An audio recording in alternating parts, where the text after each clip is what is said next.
السلام علیکم دوستو، آپ دیکھ رہے ہیں فیئر لیس سٹوریز۔ جن بھائیوں نے میرا چینل سبسکرائب نہیں کیا وہ سبسکرائب کر لیں اور ساتھ دیے گئے بیل آئیکن کو ضرور دبائیں تاکہ میری ہر آنے والی نئی ویڈیو کا نوٹیفیکیشن آپ کو مل سکے۔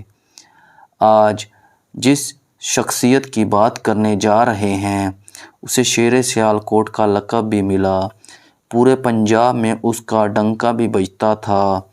یہ وہ نام تھا جس کے نام سے بڑے بڑے بدماش بھی کانپ اٹھتے تھے۔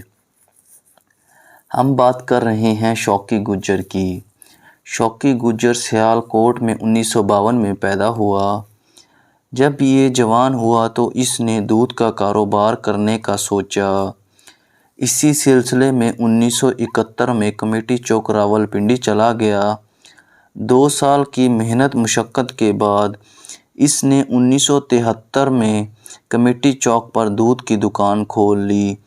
اس کے ساتھ ساتھ وہ چائے بھی بیچتا تھا۔ اس کا چھوٹا بھائی جس کا نام ارشد تھا وہ اس کے کام میں اس کا ہاتھ بھی بٹاتا تھا۔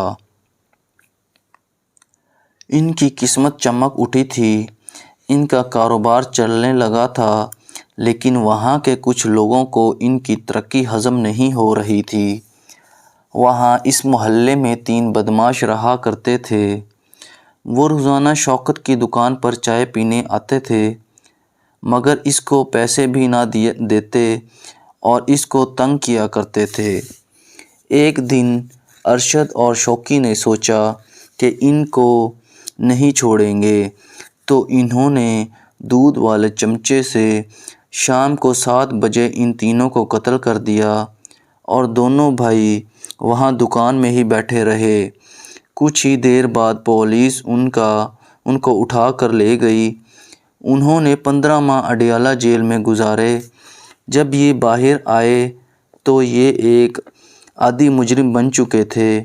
وہاں سے واپس آ کر انہوں نے جوئے کے اڈے، قبضہ گروپ، ٹارگٹ کلنگ اور دیگر غیر قانونی کام شروع کر دیے۔ اس کا ایک بہت ہی مشہور واقعہ ہے کہ شوقی کے ایک دوست کی دکان کا سبزی منڈی میں کوئی مسئلہ چل رہا تھا تو اس نے وہاں پر 2 افراد کو پار لگا دیا اور جب پولیس آئی تو اس نے ایس ایچ او کو بھی مارنا شروع کر دیا۔ جب وہ شوقی کو گرفتار کر کے لے گئے تو ایس ایچ او نے اپنے کانسٹیبل کو بلایا اور کہا کہ اس کی مونچھیں اتارو، تو وہ آگے نہیں بڑھا۔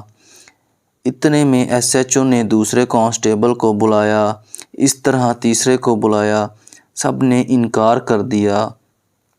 کسی کانسٹیبل میں ہمت نہیں ہوئی کہ وہ آگے بڑھ کر اس کی مونچھیں اتارتا، تو ایس ایچ او آگے خود بڑھا تو شوقی نے کہا کہ تم ادھر ہی رہو، اگر تم میری مونچھیں اتار دو گے تو وہ دوبارہ آ جائیں گی اور میں یہاں سے رہا بھی ہو جاؤں گا، لیکن وہ دن یاد کرو کہ تمہارا کیا بنے گا۔ اس کے 3 ماہ بعد شوقی رہا ہو گیا۔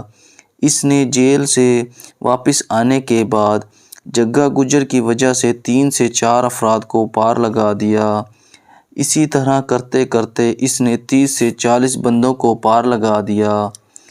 جب اس نے دیکھا کہ اس کے بچے جوان ہو رہے ہیں، اس کا اثر ان پر برا پڑ رہا ہے، تو اس نے سب غلط کام چھوڑ دیے اور شرافت کی زندگی گزارنا شروع کر دی۔ مگر وہاں ایک بدماش رہا کرتا تھا جس کا نام کالے ہاں تھا۔ اس نے اپنے باپ کو قتل کیا تھا اور اپنی ماں کو بھی قتل کیا تھا۔ اسی طرح وہ نامی گرامی بدماش بن گیا۔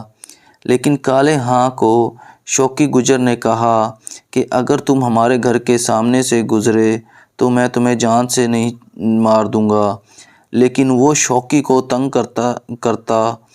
ایک دفعہ وہ شوقی کے گھر کے آگے سے گزر رہا تھا تو شوقی گجر نے کالے ہاں، شیخ پپو اور استاد خاں کو اپنے بھائیوں کے ساتھ مل کر پار لگا دیا اور شوقی وہاں سے فرار ہو کر اپنے گاؤں بھاگ آیا۔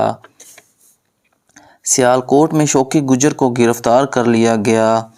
کالے ہاں کے بھائیوں نے شوقی گجر کے 3 گھر بھی جلا دیے اور ایک دفعہ دوران پیشی کچہری میں ان کا آپس میں آمنا سامنا ہوا تو شیخ پپو کے بیٹے اور کالے ہاں کے بھائیوں نے شوقی گجر اور اس کے بھتیجے کو قتل کر دیا اور 2012 میں ان کو بھی سزائے موت ہو گئی۔